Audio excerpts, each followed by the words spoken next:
Jangan lupa subscribe, like, komen, dan share YouTube TVRI Bengkulu. Dan nyalakan loncengnya ya.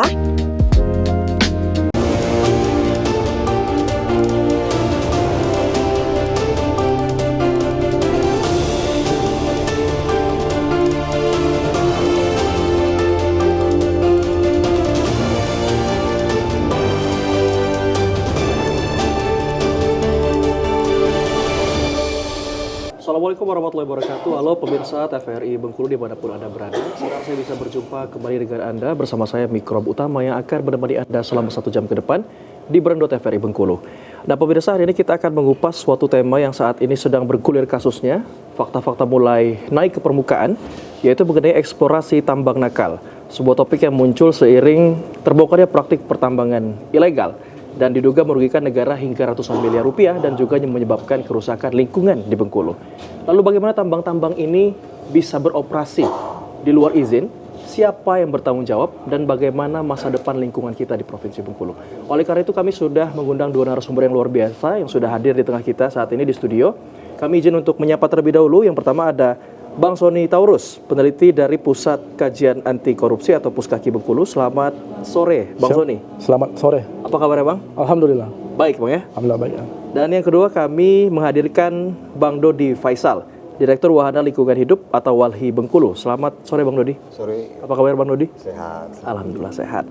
Oke, kita langsung saja ke pembahasan kita. Kalau di bulan Juni lalu mungkin ya, Tim Pitsus Kejati Bengkulu sudah melakukan berbagai macam penyelidikan. Kita sudah mengetahui beberapa fakta hingga hari ini berkenaan dengan tambang batu bara yang diduga kuat melakukan pertambangan di luar izin, tidak sesuai dengan AYUP, dan juga memang ada dugaan kerugian negara hingga ratusan miliar rupiah dan juga kerusakan lingkungan. Kalau dari WALHI tersendiri, saya mau ke Bang Dodi. Kalau melihat dari akar persoalan mengenai kasus tambang nakal di Bengkulu saat ini, seberapa serius dampaknya mungkin terhadap lingkungan dan masyarakat seperti yang kita sebutkan dan data yang kita lihat di sosial media saat ini? Seperti apa, Bang? Ya, terima kasih sebelumnya.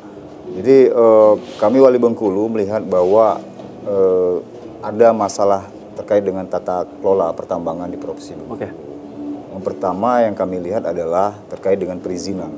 Ya. Nah di sini perizinan kan ada prosedur-prosedur yang harus ditaati oleh pertambangan, yang terkadang kami lihat dan kami temukan fakta di lapangan itu tidak sesuai dengan aturan yang berlaku. Ya. Artinya ada yang dilangkahi dan segala macam.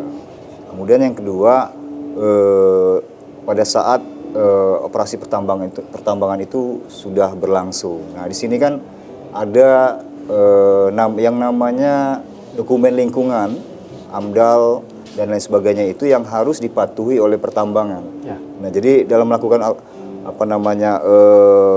operasi ataupun aktivitas pertambangan, panduan dari sebuah pertambangan itu adalah AMDAL tersebut atau dokumen lingkungannya.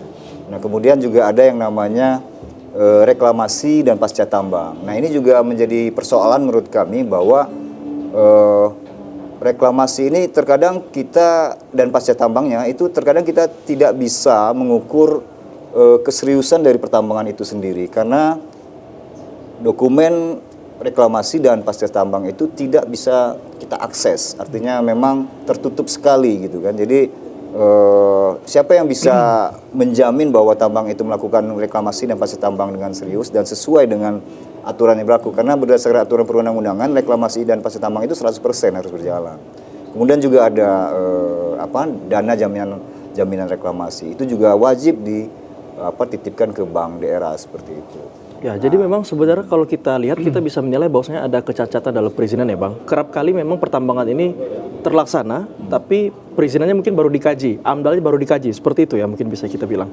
Kami melihat ketidakpatuhan gitu. Ketidakpatuhan terhadap ya ini panduan mereka melakukan aktivitas tambang ini sudah ada sebenarnya dan itu kami lihat ada unsur ketidakpatuhan ya, dalam operasi pertambangan tersebut. Oke, jadi memang ada unsur ketidakpatuhan dan memang ini juga merupakan bentuk lalai ya, maksudnya tidak memperhatikan SOP seperti yang disebutkan oleh Bang Sony tadi. Saya mau ke maksud saya Bang Doni, ke Bang Sony. Kalau misalnya kita lihat dari perspektif kebijakan dan regulasi, seharusnya bagaimana peran lembaga untuk mengkontrol perizinan dari pertambangan ini seperti apa idealnya? Jadi begini, kalau dalam sebuah pertambangan itu, jadi yang pertama itu ada sebelum tambang, pratambang, tambang, proses penambangan dan juga pasca tambang. Nah, terkadang di kita kalau gini, kita kalau bicara regulasi, aturan, negara kita sudah banyak sekali aturan. Ya. Sudah banyak sekali regulasi terkait dengan pertambangan, perkebunan segala macam, terkait dengan investasi, sudah banyak sekali.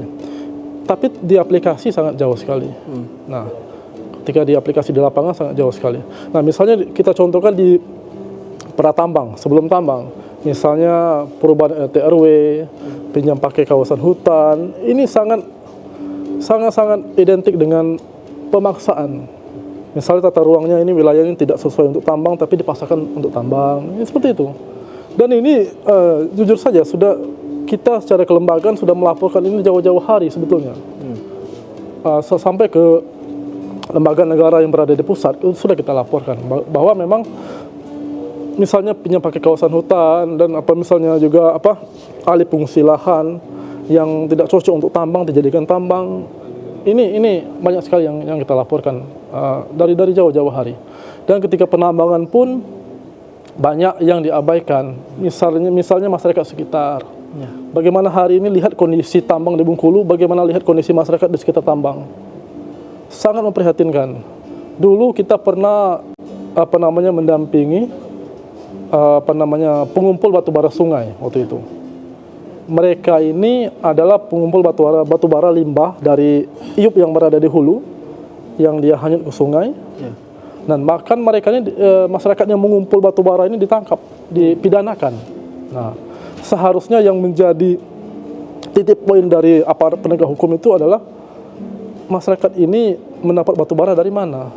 Apakah dari limbah? Apakah memang menggali secara ilegal? Nah, kalau ini dari limbah tentunya tidak bisa dipidanakan. Nah, karena masyarakat ini mengumpulkan segala macam, menjual keluar tidak boleh. Nah, masyarakat yang menjual ini dipidanakan di penjara. Sedangkan yang punya iup berada di hulu tidak diganggu satu kali pun, tidak pernah terdengar digubris atau diperiksa seperti itu. Oke, tapi ini menarik juga Bang Sony kalau misalnya tadi kita lihat konkretnya ada masyarakat yang ternyata menjadi korban. Tapi apakah memang secara umum kalau kita perhatikan ya di Bengkulu di sektor pertambangan, apakah memang mayoritas sektor pertambangan kita ini sudah legal?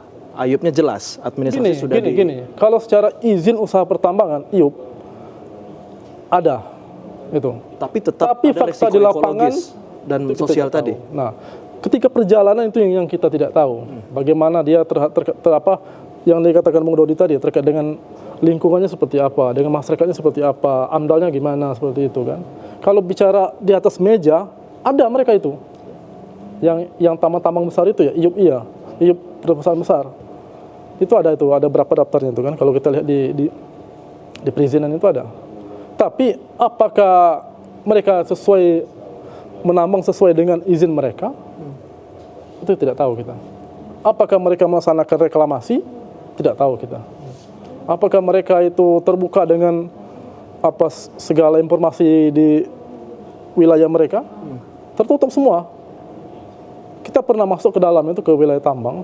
Kebetulan kita waktu itu ditemani sama Angkatan Laut. Jadi agak segan mereka kan. Bisa kita masuk ke dalam. Kita bisa melihat bahwa memang tumpahan dari lubang besar open pit batubara itu memang tumpah ke sungai. Tumpah ke sungai. Iya.